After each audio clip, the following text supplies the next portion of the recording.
Kenapa yang mengutus yang dan diutus sama-sama Tuhan? Kenapa? Padahal jelas sekali di Matius 17 ayat 3, ya kan jelas Allah satu-satunya Tuhan yang benar dan mengenal Yesus Kristus sebagai utusan. Ya sudah, itu. Jadi kami menyanggah bahwa kalian mengatakan bahwa Muhammad kami pertuhankan.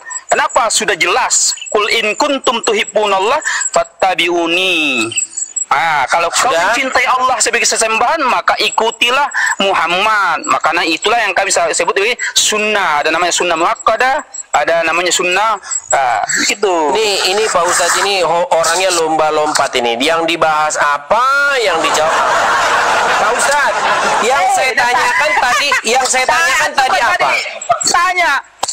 Felix, Ustadz Felix, tadi yang saya tanya apa kepada Anda? Definisikan apa itu mentuhankan.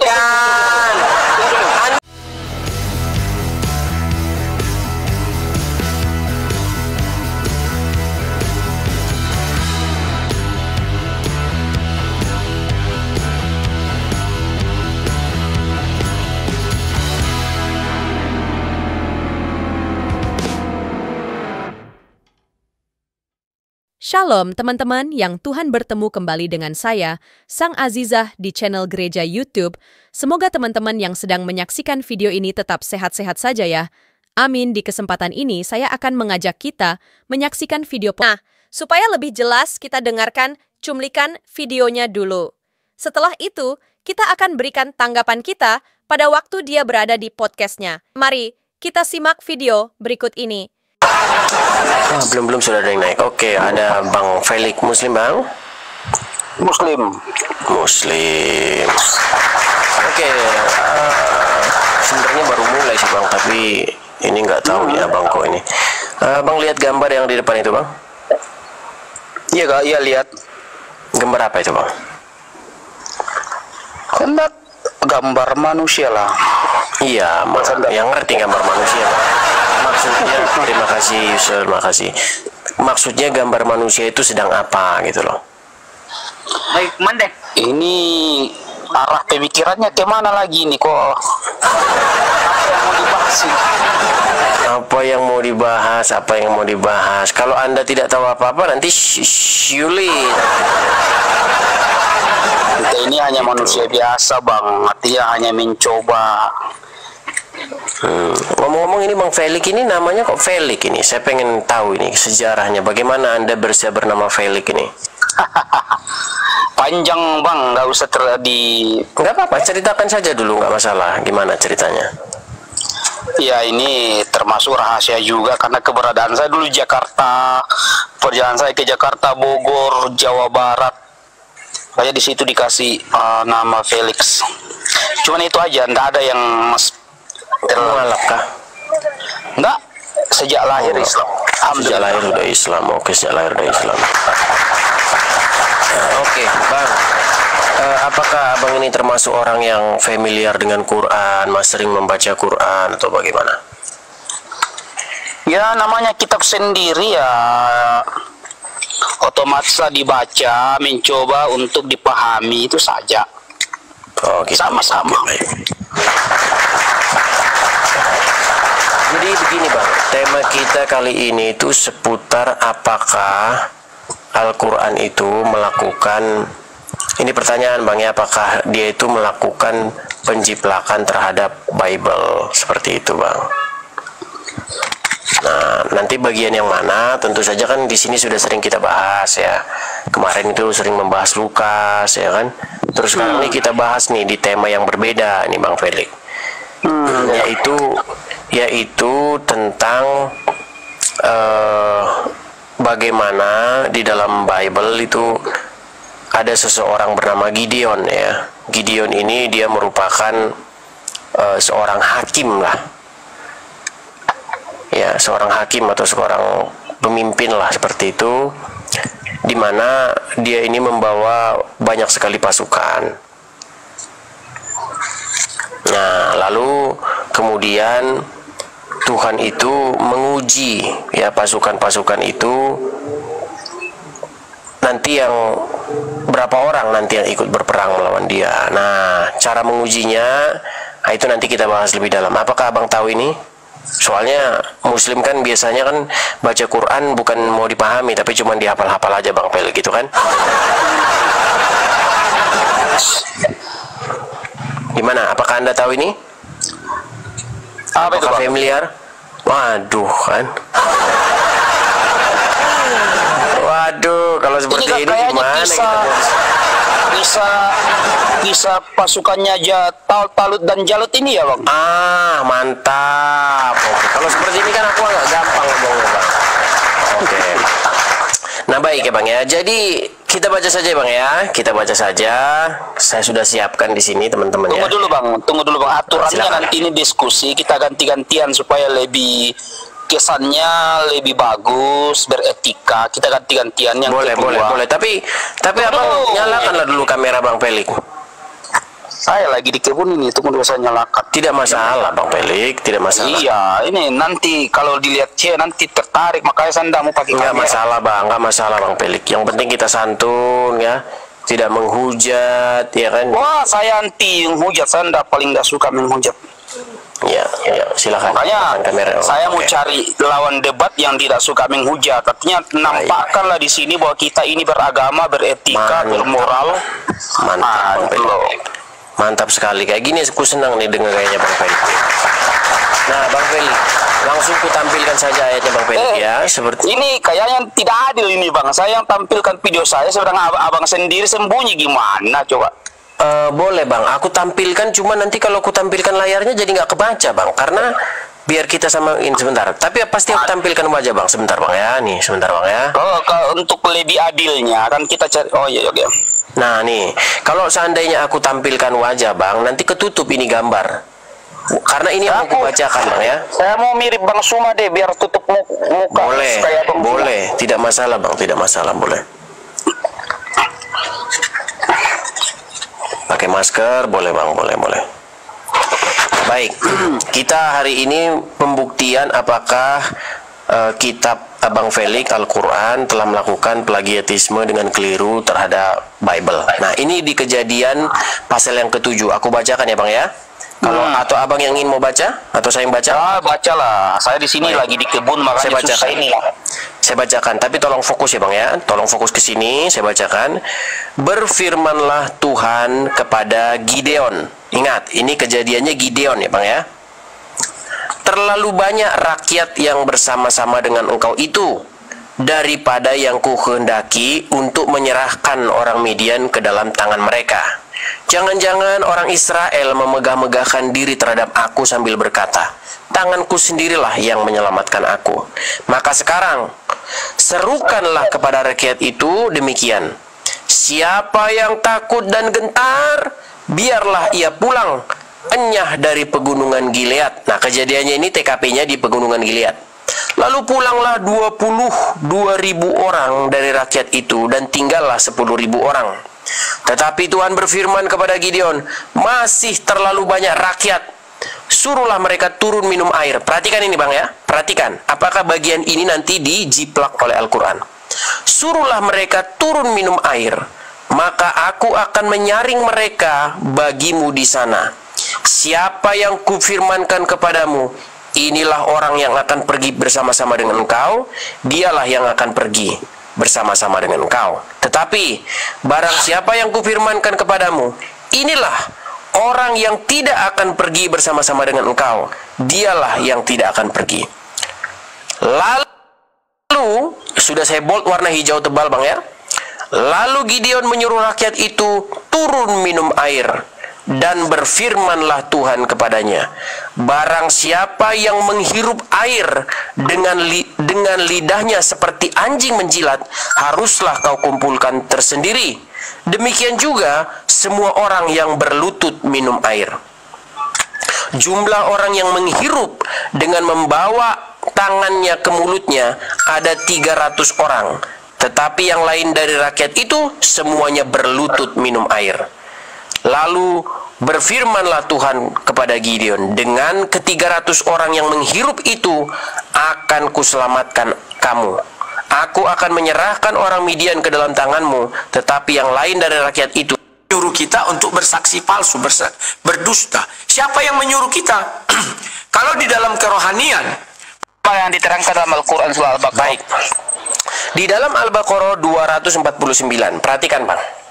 Ya, nyaris mirip, tetapi nanti pasti Abang akan sedikit pusing gitu. Ngapain mau pusing? Aduh, abang Saya sendiri bacakan dulu Bang ya. pusing kok. Saya bacakan Bang ya. Saya bacakan. Maka tatkala Talut, perhatikan, di sini tokohnya bukan Gideon, tetapi Talut. Ya, nanti kata Talut ini nanti kita akan punya masalah besar di sini Bang ya. Nah, maka tatkala Talut membawa bala tentaranya, dia berkata, Allah akan menguji kamu dengan sebuah sungai. Maka barang siapa yang meminum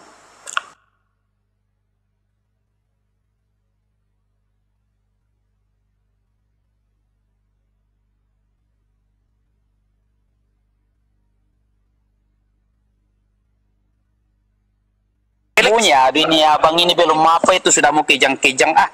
Lah lanjut aja, sabar Oke, aja. saya bacakan. Maka tatkala Talut membawa bala tentaranya, dia berkata, Allah akan menguji kamu dengan sebuah sungai. Maka barang siapa meminum dalam kurung airnya, dia bukanlah pengikutku. Perhatikan Bang, siapa yang minum airnya, maka dia bukan pengikutku. Dan barang siapa yang tidak meminumnya, perhatikan ini. Siapa yang meminumnya, dia bukan pengikutku. Barang siapa yang tidak meminumnya, maka dia adalah pengikutku, kecuali menciduk seciduk tangan. Tetapi mereka meminumnya kecuali sebagian dari mereka. Ketika Talut dan orang-orang yang beriman bersamanya menyeberangi sungai itu, mereka berkata, kami tidak kuat lagi pada hari ini melawan Jalut dan bala tentaranya. Mereka yang meyakini bahwa mereka akan menemui Allah berkata, betapa banyak kelompok kecil mengalahkan kelompok besar dengan izin Allah, dan Allah bersama orang-orang yang sabar. Nah Bang, kenapa Abang di sini pura-pura mengerti maksud ayat ini, padahal sebenarnya Abang tidak mengerti? Silakan. Kenapa Bang? Kenapa Abang pura-pura paham dengan Al-Baqarah 249 ini, padahal Abang sendiri pusing memahaminya? Silakan. Ini ya, tunggu dulu.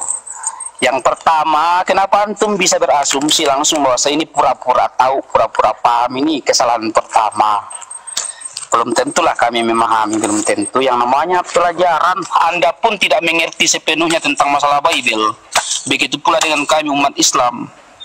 Ya, banyak yang tidak dimengerti, akan tetapi yang saya pahami tentang masalah itu, bagi kami orang Islam ini, masalah kisah yang dikisahkan oleh Allah dalam Al-Quran, sebagaimana Allah mengatakan, nahnu nakussu alal kasasi bima auhayna, sungguh aku telah mengkisahkan kisah dalam Al-Quran sebagai petunjuk, sebagai ajaran, sebagai ibrah dalam artian sebuah pelajaran besar.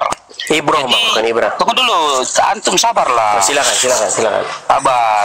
Jadi kesan yang paling utama diambil dari kisah Talut ini adalah, yang pertama adalah ujian.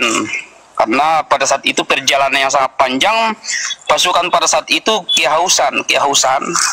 Makanya Allah mengatakan menguji kesabaran, karena kunci dari peperangan itu adalah sabar. Ya, kekuatannya ada di sabar, bukan kekuatan, tapi kekuatannya di sabar.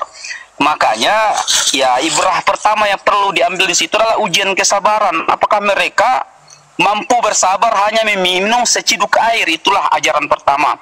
Yang kedua, di situ Allah memperlihatkan kekuasaannya, maha kuasanya, bahwa dan dijelaskan di situ bahwa betapa banyak pasukan kecil yang bisa mampu mengalahkan pasukan yang sangat besar. Berarti dalam akidah Islam itu, paham kami sudah orang Islam itu adalah kemenangan dalam perang itu bukan dihitung dari jumlah pasukan, tapi kalau poin itu betul Bang. Yang ingin saya pertanyakan bukan itu Bang. Gini, di dalam Bible, perjelas pertanyaannya. Tunggu dulu. Makanya perjelas pertanyaannya. Ya, lanjut Bang, kalau mau lanjut. Saya ulangi lagi ya Bang ya. Saya tampilkan lagi karena Abang belum paham sekali nih. Yang saya bold warna hijau. Perhatikan Bang ya. Inti pertanyaannya apa Bang? Ya, pertanyaannya kan begini. Di sini, di dalam Bible ini, Tuhan menyuruh rakyat turun ke sungai untuk meminum air. Tidak dikasih tahu yang mana-mana nanti yang akan pergi berperang, yang mana-mana nanti yang pulang. Nah, di antara rakyat yang turun minum air, di antara prajurit yang minum air itu, saya kasih gambarnya. Lihat gambarnya, Pak Ustadz. Tolong lihat gambarnya. Ada yang mulutnya masuk ke dalam air dengan langsung meminum. Ada yang meminum dengan cara menggayungnya dengan tangan dan membawanya ke mulut. Jadi ada dua macam cara orang minum. Ya. Sudah? Nah, makanya di sini saya bacakan nih.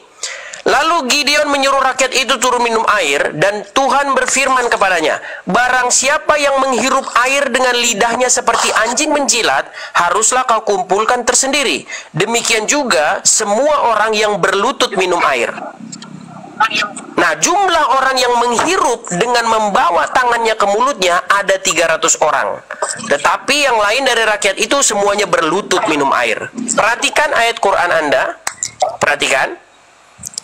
Di sini, Talut berkata kepada prajurit-prajuritnya, Allah akan menguji kamu dengan sebuah sungai. Barang siapa yang minum, perhatikan ini ya, barang siapa yang minum, dia bukanlah pengikutku.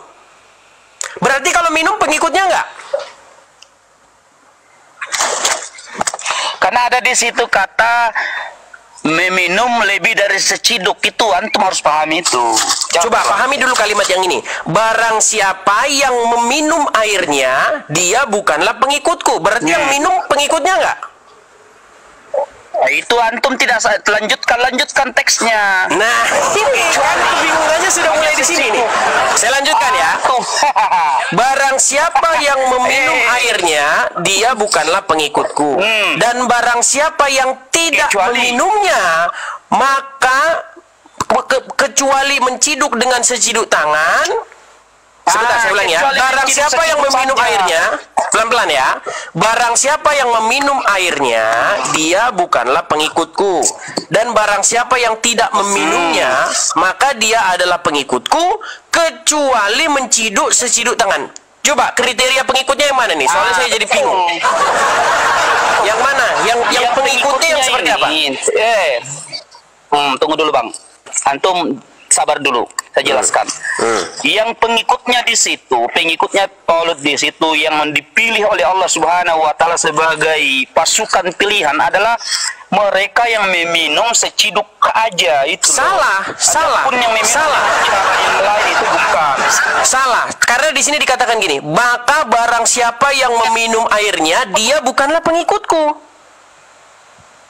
Coba lihat, baca, makanya baca. Maka barang siapa meminum airnya, kita baca dari atas ya. Mana? Original teksnya mana? Quran asli. Waduh. Dulu saya dulu saya cari. Jangan sampai antum yang pelintir. Oke, saya tampilkan. Sebentar, saya nyalakan kamera saya. Sebentar. Antum sabar dulu, sabar. Saya nyalakan kamera saya ya. Jangan sampai kalian yang mensalahartikan Al-Quran, di mana mencari ini teks aslinya Pak Ustaz. Sangat tidak diinginkan. Janganlah. Ini saya tampilkan teks aslinya. Saya tampilkan teks aslinya, karena kan kalau nggak dikasih ini masih saja ngeles saudara-saudara biasa lah ya. Nih, lihat nih Pak Ustaz. Kelihatan? Enggak, saya enggak biasa ngeles. Mau ngapain ngeles? Al-Baqarah 249. Kelihatan? Artinya mana? Nih. Perhatikan, artinya udah sama nih. Maka tatkala Talut keluar membawa tentaranya, ia berkata, sesungguhnya Allah akan menguji kamu dengan suatu sungai. Perhatikan ini. Maka siapa di antara kamu yang meminum airnya, bukanlah ia pengikutku. Jadi yang minum itu bukan pengikutnya. Kecuali. Nggak ada di sini kecuali nih. Tunggu saya cari. Dan barang siapa? Tunggu saya carikan teks aslinya. Jangan sampai. Waduh, ini bahasa aslinya. Waduh, dia ngeles dia saudara-saudara. Sungguh kamu termasuk orang-orang yang nekat Pak Ustaz. Yo, bingung. Lagi googling dia, saudara-saudara. Sedang googling. Tidak apa-apa, kita tunggu. Nih, sudah saya tampilkan yang versi bagus biar nggak goyang-goyang nih. Karena kita harus siapkan di galeri kita, teman-teman. Itulah teman-teman ya, kalau kita mau siaran itu kita harus siapkan dulu gambar-gambarnya. Kalau nggak persiapkan, waduh, kalang kabut kita, apalagi pakai waktu. Udah selesai kita masih siap-siap, waktu udah habis. Itulah teman-teman. Jadi tidak sesederhana yang kita bayangkan ya teman-teman ya, untuk melakukan diskusi seperti ini teman-teman. Jangan lama-lama Bang Felix googlingnya Bang. Masa Anda tidak percaya? Ini dari anu loh, tafsirweb.com loh. Jangan lama-lama Bang Felix. Ini sudah dari tafsir.com, tidak perlu Anda mutar-mutar carinya. Ini loh, saya bacakan ya sambil nunggu dia teman-teman ya. Maka ketika Tolut membawa bala tentaranya, dia berkata, Allah akan menguji kamu dengan sebuah sungai. Jadi dikasih tahu, ya dikasih tahu. Maka barang siapa yang meminumnya, dikasih tahu juga cara ngujinya bagaimana. Ya, cara mengujinya dikasih tahu. Barang siapa meminum airnya, dia bukanlah pengikutku. Jadi Anda dikasih tahu kalau Anda minum, Anda bukan pengikutnya.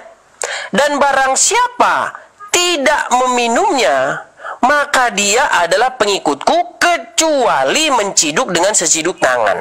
Nah, yang benar yang mana nih? Yang pengikutnya yang kayak mana kalau gitu? Kalau minum bukan pengikutnya, kalau minum dengan seciduk air, pengikutnya. Coba, Pak Ustadz. Nih, biar Anda ini saya kasih yang aslinya nih, yang aslinya ya, nih. Hakim-Hakim pasal yang ke-7. Perhatikan. Berfirmanlah Tuhan kepada Gideon. Ya. Suruhlah kepada rakyat itu. Maka sekarang serukanlah kepada rakyat itu demikian. Siapa yang takut dan gentar, biarlah ia pulang enyah dari pegunungan Gilead. Lalu pulanglah 22.000 orang dari rakyat itu dan tinggallah 10.000 orang. Tetapi Tuhan berfirman kepada Gideon, masih terlalu banyak rakyat. Suruhlah mereka turun minum air. Nah ini, tapi nggak dikasih tahu. Ya. Suruhlah mereka turun minum air, maka aku akan menyaring mereka bagimu di sana. Siapa yang kufirmankan kepadamu, inilah orang yang akan pergi bersama-sama dengan engkau. Dan dialah yang akan pergi bersama-sama dengan engkau. Tetapi barang siapa yang kufirmankan kepadamu, inilah yang tidak akan pergi bersama-sama engkau. Dialah yang tidak akan pergi. Lalu Gideon menyuruh rakyat itu turun minum air. Tapi nggak dikasih tahu di sini Pak Ustadz ya. Ya. Selalu rakyat itu turun minum air, dan berfirmanlah Tuhan, barang siapa yang menghirup air dengan lidahnya seperti anjing menjilat, haruslah kau kumpulkan tersendiri. Demikian juga semua orang yang berlutut untuk minum air. Ya, seperti ini. Jadi ada dua model orang minum, kayak begini. Nah, yang mulutnya langsung ke air, sama yang menggayung pakai tangan. Nah, sedangkan di Quran Anda, nih, dikatakan barang siapa yang meminum bukanlah pengikutku, dan barang siapa yang tidak meminumnya maka dia adalah pengikutku kecuali menciduk dengan seciduk tangan. Dan ayat ini membuat Pak Ustadz bingung, pusing, 7 keliling. Silakan Pak Felix. Tunggu dulu, sudah. Giliran saya kan? Silakan. Giliran saya. Di situ kan sudah jelas, kan terserah bagaimana. Terima kasih Bang Tobi, terima kasih kitnya Bang. Diam dulu. Ya silakan. Kan saya mengucapkan terima kasih yang kasih kitnya. Orang Nasrani kan meyakini seperti itu. Adapun saya sebagai Islam meyakini seperti ini. Barang siapa yang meminumnya kan, barang siapa tidak meminumnya, pusing kan? Pusing kan? Karena pusing ini loh dia. Barang siapa yang antum santai dulu lah. Oke, silakan. Santai dulu lah. Barang siapa yang meminumnya maka bukan pengikutku. Kecuali mereka meminumnya hanya seciduk saja. Bukan begitu bunyinya. Bukan begitu. Saya bacakan ya. Antum diam dulu lah. Kan silakan, maksud saya begitu. Walaupun dia mengatakan yang bukan ada di Quran. Quran nggak bilang begitu loh. Ente diam dulu lah. Itu kan begitulah cara kami orang Islam meyakininya. Adapun kalian yang tidak meyakini seperti itu, silahkan. Apanya sih yang perlu diperselisihkan? Saya bacakan Pak Ustadz ya, saya bacakan. Tidak usah dibacakan lagi, kan sudah berapa kali. Bukan, masalahnya apa yang Pak Ustadz katakan bukan yang seperti dulu dalam Quran. Antum sabar dulu lah, antum sabar dulu. Kasih waktu. Silakan. Itu kan cara kalian orang Nasrani memahaminya seperti itu, silahkan, tafadhal, silahkan. Itu kan hak Anda sebagai orang Nasrani. Adapun kami sebagai orang Islam ya kayak begitu cara kami untuk memahaminya, ya sudah selesai. Apanya lagi? Baik, saya bacakan ya. Perhatikan ya. Tidak usah, tidak perlu kan sudah berulang. Pak Ustadz, bunyinya bukan seperti itu. Yang Anda katakan itu bukan Quran. Nih loh, perhatikan ya. Anda karena sudah mengintip Bible, makanya pandangan Anda seperti itu. Kalau pandangan Quran bukan seperti itu, perhatikan. Nih ya, nih. Mengintip Bible. Maka barang siapa meminum airnya, dia bukanlah pengikutku. Berarti kalau minum pengikut nggak? Kalau minum pengikut nggak? Kalau minum bukan pengikut, bukan. Oke, bukan pengikut. Nah, kecuali meminum hanya seciduk, maka itulah pengikutnya. Begitulah cara kami perhatikan. Kalau apalagi barang siapa meminum airnya, dia bukanlah pengikutku, dan barang siapa tidak meminumnya, maka dia adalah pengikutku, kecuali menciduk dengan seciduk tangan. Menciduk dengan seciduk tangan itu meminum nggak? Meminumlah. Menciduk air dengan seciduk tangan itu artinya bukan meminum, Pak Ustadz. Cuman ciduk-ciduk aja, ciduk-ciduk air, nggak minum. Oke lah. Edis TV ya. Oke, sudah selesai diskusi kita di sini. Bukan, artinya yang menjadi pengikut Tolut di sini adalah orang yang menciduk-ciduk air, bukan yang meminum. Betul. Tadi Anda bilang meminum. Betul? Sekarang mau diralat. Diminum dan nggak ada di sini diminum. Barang siapa yang tidak meminumnya, maka dia adalah pengikutku, kecuali menciduk dengan seciduk tangan. Menciduk dengan seciduk tangan itu meminum nggak? Meminumlah. Minum. Pak Ustadz, dengarkan. Kalau kita turun ke sungai, sebentar. Kalau kita turun ke sungai, Anda meminum air, saya menciduk dengan seciduk tangan, tapi tidak meminumnya. Apakah saya disebut meminum? Minum. Tunggu, antum sabar dulu. Ente sabar dulu. Mau diralat lagi sama dia, saudara. Itu Edis. Itu kalau kita ciduk, kalau antum ciduk air, apa itu tidak diminum terus ke bawah? Nah, seharusnya memang diminum. Seharusnya kalau kita menciduk air, pastilah untuk kita minum atau untuk membasuh wajah kita. Makanya saya katakan tadi. Makanya saya tanya, di sini mereka ciduk-ciduk air fungsinya buat apa? Untuk diminum. Di mana di sini dikatakan diminum? Ya diciduk, minum air. Diciduk bukan berarti diminum, Bapak Ustadz. Perhatikan nih.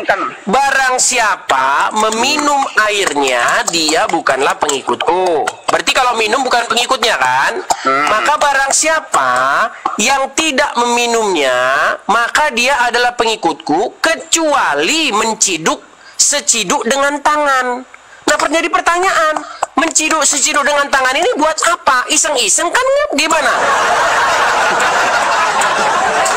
Nah, makanya saya bilang, Pak Ustadz, gini loh, pertanyaannya itu sebenarnya begini. Apakah Al-Quran surat Al-Baqarah 249 ini sedang melakukan penjiplakan terhadap kitab Hakim-Hakim pasal yang ke-7, tetapi penulis Quran tidak teliti sehingga tulisannya menjadi kacau balau dan membuat Pak Ustadz Felix bingung 7 keliling pusingnya. Gitu loh. Tunggu dulu, gantian. Silakan. Yang pusing itu siapa? Pertanyaannya siapa? Saya sendiri enggak pusing. Pak Ustadz lah, tadi bilangnya minum, sekarang nggak minum. Pusing kamu aja yang kamunya aja yang cepat pusing, nanti cepat kena stroke loh. Jangan cepat pusing, santai aja. Ini kan cuma dialog, diskusi, tenang aja. Orang Islam itu ndak mudah pusing, ndak mudah ini, santai, relax. Ya. Pertama, antum tadi tanya apakah Al-Quran yang menciplak? Masalah menciplak atau tidak, menurut kami orang Islam itu meyakini Injil itu juga kami meyakini bahwa itu sebuah kitab suci. Wow. Sekarang jadi meyakini, kemarin bilang palsu-palsu. Sekarang asli, sekarang besok palsu. Giliran ada keperluan asli, meyakini kami. Dengarkan Standar dulu. ganda nih kayaknya. Dengarkan dulu. Diam dulu lah. Kami juga meyakini Injil itu sebuah kitab suci sebelum Al-Quran. Itu tetap kita imani.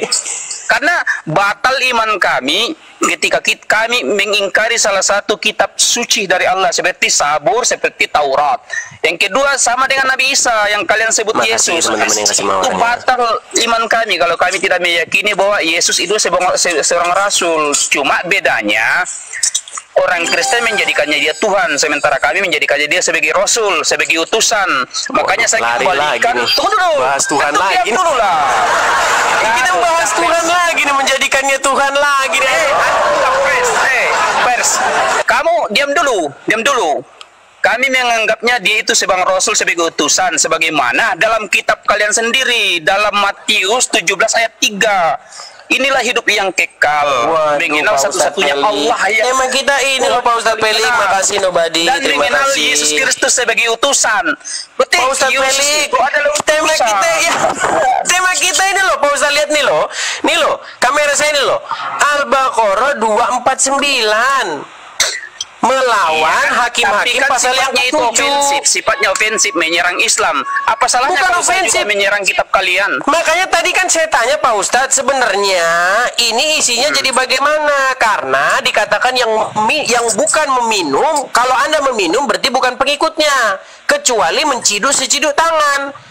Nah pertanyaan saya, menciduk seciduk tangan itu minum atau enggak? Itu kan cuma beda persepsi ya, pemahaman aja. Apa yang terlalu dibesar-besarkan? Pak Ustadz, kalau menciduk air dengan tangan, apakah itu pasti meminumnya? Iya kan, kalau diciduk itu otomatis, kalau sudah masuk diciduk otomatis diminum lah. Nah itu makanya pertanyaannya ini loh dia. Maka siapa di antara kamu? Ini loh Pak Ustadz, dengarkan. Nanti kamu kena stroke lagi. Maka siapa di antara kamu minum airnya? Paham dulu supaya otak mencer. Edis, ingat dulu supaya otakmu bisa encer. Kalau diciduk, otomatis setelah diciduk diminum. Memang harusnya begitu. Seperti ini. Nih, lihat nih, sebentar. Di sini memang bunyinya begitu di dalam Injil aslinya. Sebelum dipalsukan, nih. Nah, nih, lihat ya, nih. Lalu Gideon menyuruh yang warna hijau. Lalu Gideon menyuruh rakyat itu turun minum air. Dan Tuhan berfirman kepadanya, barang siapa yang menghirup air dengan lidahnya seperti anjing menjilat, haruslah kau kumpulkan sendiri. Demikian juga semua orang yang berlutut untuk minum air. Nah, jumlah orang yang menghirup dengan membawa tangannya ke mulutnya ada 300 orang. Tetapi yang lain dari rakyat itu semuanya berlutut minum air. Nah, nih. Lihat sebentar ya, nih. Di sini dikatakan apa? Perhatikan. Lihat gambarnya. Yang menggayung dengan tangan, yang gambar paling dekat sendiri nih, ada dua orang yang menggayung dengan tangan lalu menghirupnya ke mulutnya. Itu 300 orang. Sementara yang berlutut meminum seperti anjing meminum air, itu selebihnya disuruh pulang. Nah, di dalam kitabmu ini dikatakan, maka barang siapa yang meminumnya, dia bukanlah pengikutku. Dan barang siapa yang tidak meminumnya, maka dia adalah pengikutku kecuali menciduk seciduk tangan. Nah, itu sudah jelas.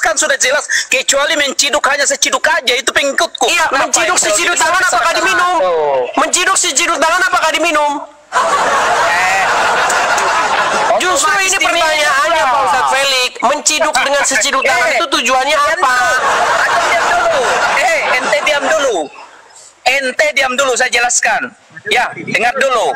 Pemahaman saya bahwa dalam kaidah bahasa Indonesianya menciduk itu otomatis diminum. Adapun antum mengartikan lain, silahkan, sama-sama silahkanlah. Menciduk bukan kalau diminum berarti bukan pengikutnya.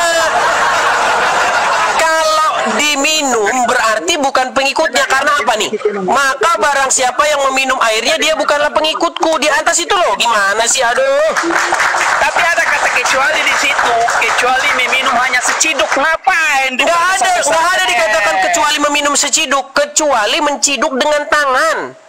Nah itu apa bedanya? Cuma awalan kata yang beda kok dibesar-besarkan.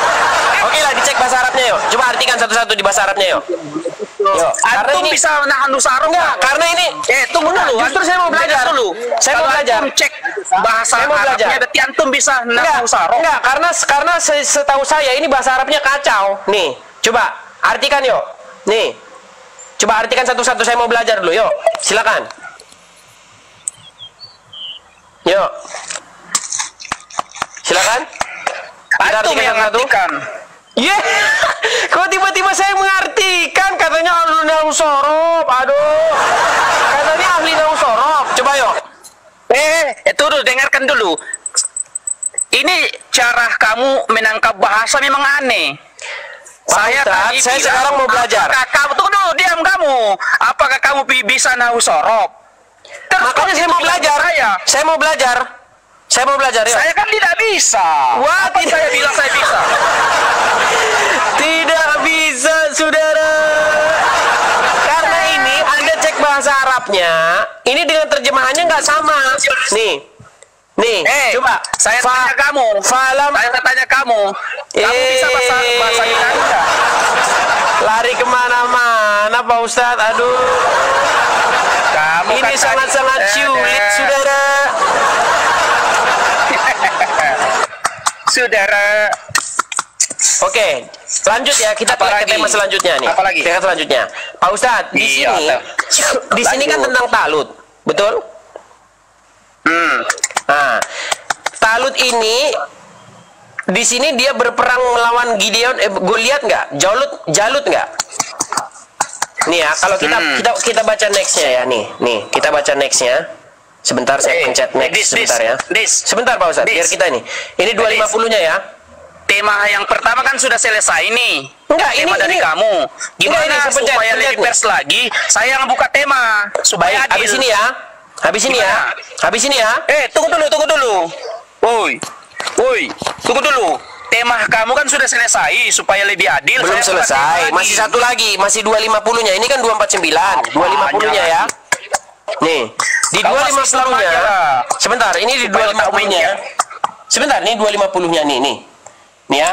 Tatkala Jalut dan tentaranya telah nampak oleh mereka pun Talut dan tentaranya berdoa, ya Tuhan kami, tuangkanlah kesabaran atas diri kami dan kokohkanlah pendirian kami dan tolonglah kami terhadap orang-orang kafir. Di sini perangnya adalah Daud melawan Goliat, betul? Jalut, betul? Betul nggak? Maka tatkala tentara Talut mengalahkan tentara Jalut dengan izin Allah dalam peperangan itu, Daud membunuh Jalut. Bayangkan, ini di dalam kitab Anda, kisah Gideon menjadi kisahnya Daud. Padahal Daud dengan Gideon tidak hidup sejaman, Pak Ustadz. Anda diketawain orang Yahudi, Pak Ustadz. Kitab Anda diketawain orang Yahudi. Itu kan persepsi ente. Kok persepsi? Oke, sekarang saya tanya. Ini perkara mengenai Daud melawan Goliat nggak? Rubah tema. Kamu ini. Sebentar. Di sini maka tentara Tolut mengalahkan tentara Jalut. Jalut ini kan Goliat, ya kan? Nah, dikalahkan oleh Daud. Pertanyaan saya, bagaimana mungkin kisah Gideon menjadi kisah Daud? Karena Gideon sama Daud itu beda generasi, beda zaman. Itu kan ini Anda termasuk orang-orang yang nekat. Persepsi kalian. Persepsi kalian bagaimana? Di dalam Al-Quran itu sejaman. Kalau kitab kalian terserah sejaman atau tidak, itu persepsi kalian. Berarti Daud di sini orang mana? Orang Arab. Daud orang Arab berarti. Pak Ustadz, Daud dan Goliat itu tidak hidup sejaman dengan Gideon. Ini kisahnya Gideon, lihat ya nih kisahnya Gideon, nih. Ini Gideon ini.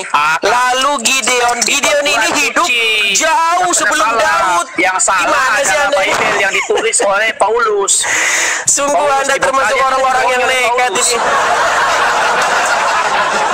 Nah, kalian aja yang goblok itu mempertuhankan manusia. Oh, lari ke mempertuhankan manusia. Oke lah. Mau bahas itu lagi? Mau bahas mempertuhankan lagi? Iya, Robert tema Itu lah temamu. Ayo, Iya. silakan. Apa temamu? Ayo. Silakan. Saya ikuti temanya dia. Kita sesuai dengan janji saya tadi ya. Habis membahas ini dia sudah Kita mengakui. ganti-gantian lah, ganti-gantian. Iya, 5 dia menit, sudah 5 mengakui menit. bahwa kitabnya itu amburadul, nggak sesuai dengan sejarah, nggak sesuai dengan fakta, diketahui orang Yahudi. Sekarang dia mau ganti tema. Ayo, silakan, yuk. Silakan. Silakan. Apa tema dari Pak Ustadz? Itu tadi Apa? Yesus Tuhan apa utusan? Yesus Tuhan atau utusan dua-duanya? Iya. Seperti Anda meyakini Muhammad itu utusan dan Tuhan. Siapa bilang? Nah, emang Tuhan bahasa Arabnya apa? Mana kamera Anda ini? Kemana ini? Aduh, jangan lari-lari seperti itu, Pak Ustadz. Aduh. Jangan panik lah, santai aja. Nih, sebentar, saya tampilkan dulu. Biar Anda paham. Harus ada gambarnya ini. Nih. Agak gambar kamu juga. Kenapa itu terus kamu takut ya saya lihat mukanya Sanda apa-apain. Tidak. Nah, ayo. Wah, pakai kacamata lagi. Kan keren. Enak diskusi dengan kamu, Dis. Pak Ustadz, tadi Anda mengatakan apakah Yesus itu Tuhan atau utusan? Aku jawab dua-duanya. Yesus itu Tuhan dan juga utusan. Seperti Muhammad itu, dia adalah bagi Anda itu utusan dan bagi Anda juga Tuhan. Ya. Di mana letaknya kalau saya mempertuhankan Muhammad? Di mana letaknya? Coba. Baik, kita definisikan dulu apa itu mempertuhankan, gimana? Sepakat? Sepakat. Baik. Mempertuhankan itu apa, Pak Ustadz? Menurut Al-Quran. Ya, mempertuhankan itu menyembah, itu satu. Iya, menyembah itu apa? Menyembah, menjadikan dia sebagai menyembah itu dalam artian meyakini bahwa Tuhan itu dia mencipta. Pertama mencipta. Oh, gitu. Dan mengatur. Oh, gitu. Segala Baik. urusan. Baik. Oke, baik. Saya bacakan. Sementara Muhammad itu tidak mencipta. Baik. Dia adalah ciptaan yang diutus. Saya bacakan.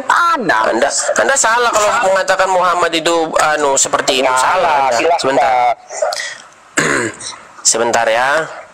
Saya bukakan suratnya, surat Al-Jatsiyah.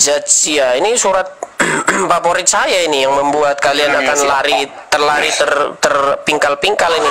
Terpingkal-pingkal. Lari tunggang langgang nih. Nih, saya tampilkan ayatnya ya. Iya, saya lagi semak-semak ini. Nih, perhatikan. Surat Al-Jatsiyah ayat yang ke-23. Maka, pasti lihat sini.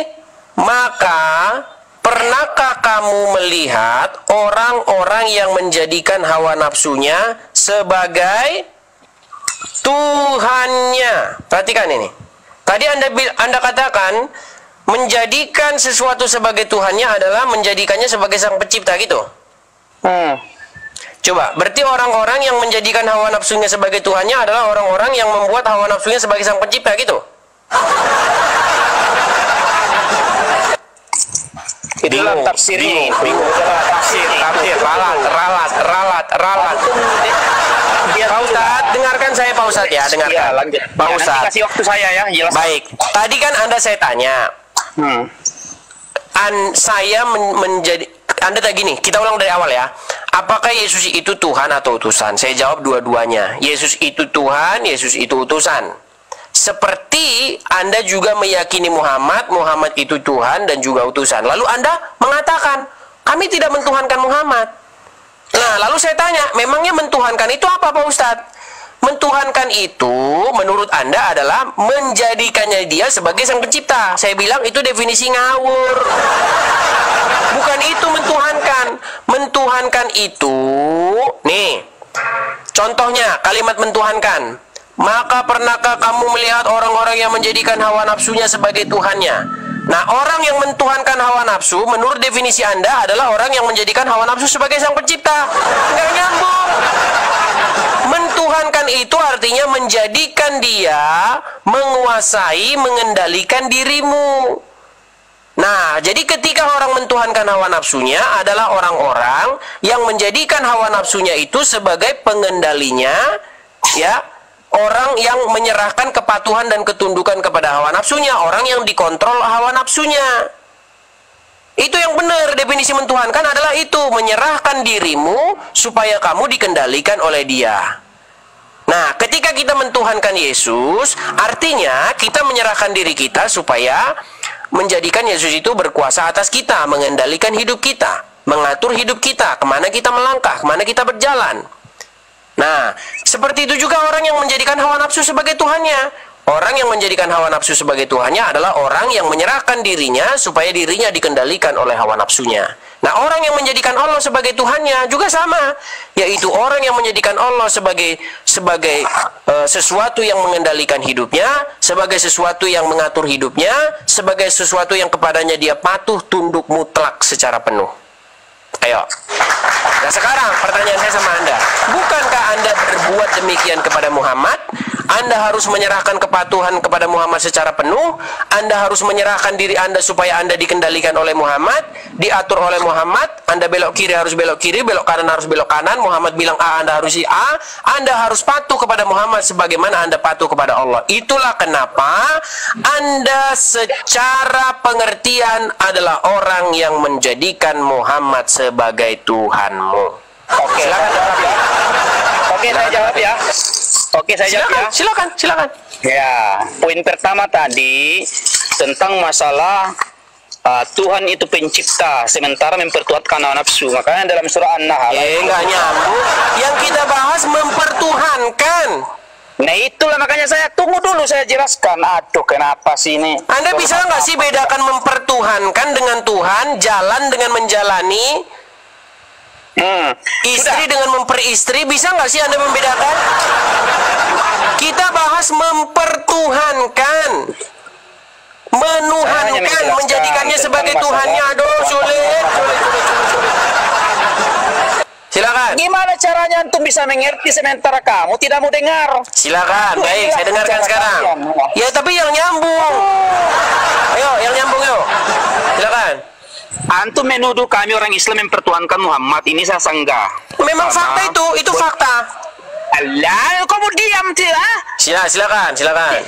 Halak kamu yang tidak perbaiki dulu. Antum saya tadi biarkan ngomong sampai selesai. Saya tidak ganggu. Ya, silakan. Karena saya terlalu semangat ini. Terlalu semangat karena saya terlalu semangat. Yang kejang ini. Ya, silakan. Ya, diam dulu. Terserah kamu mau pahami gimana, kami pahami gimana, silahkan. Kita sama-sama, kita hanya menjelaskan pemahaman kita masing-masing, bukan memaksakan orang mengikuti kamu, dan saya pun tidak memaksakan orang mengikuti saya. Saya cuma menjelaskan dan menyanggah apa yang kalian sanggah bahwa kami mempertuhankan Muhammad. Poin pertama, bedanya kenapa kami mengikuti Rasulullah SAW itu Muhammad? Karena dalam Al-Quran kami diterangkan, Qul in kuntum tuhibbunallaha fattabi'uni. Apabila engkau mencintai Allah, maka ikutilah Muhammad. Dan di ayat yang lain, Allah mengatakan apa yang diperintahkan oleh Muhammad, maka ikutilah karena itu dariku. Dan apa yang dilarangnya, maka janganlah karena itu larangan dariku. Berarti itulah bukti bahwa kami ini menjadikan Muhammad sebagai Rasul dan utusan, penyambung dari ayat dari Allah ke Jibril ke Muhammad. Beda dengan kalian, utusan dijadikan Tuhan. Nah, makanya kami bingung. Kenapa yang mengutus dan diutus sama-sama Tuhan? Kenapa? Padahal jelas sekali di Matius 17 ayat 3, ya kan jelas Allah satu-satunya Tuhan yang benar dan mengenal Yesus Kristus sebagai utusan. Ya sudah, itu. Jadi kami menyanggah bahwa kalian mengatakan bahwa Muhammad kami pertuhankan. Kenapa? Sudah jelas. Qul in kuntum tuhibbunallaha fattabi'uni. Kalau kau mencintai Allah sebagai sesembahan, maka ikutilah Muhammad. Makanya itulah yang kami sebut sebagai sunnah. Ada namanya sunnah muakkadah, ada namanya sunnah gitu. Ini Pak Ustadz ini orangnya lomba-lompat ini. Yang dibahas apa, yang dijawab Pak Ustadz, yang saya tanyakan tadi apa? Tanya. Felix, Ustadz Felix, tadi yang saya tanya apa kepada Anda?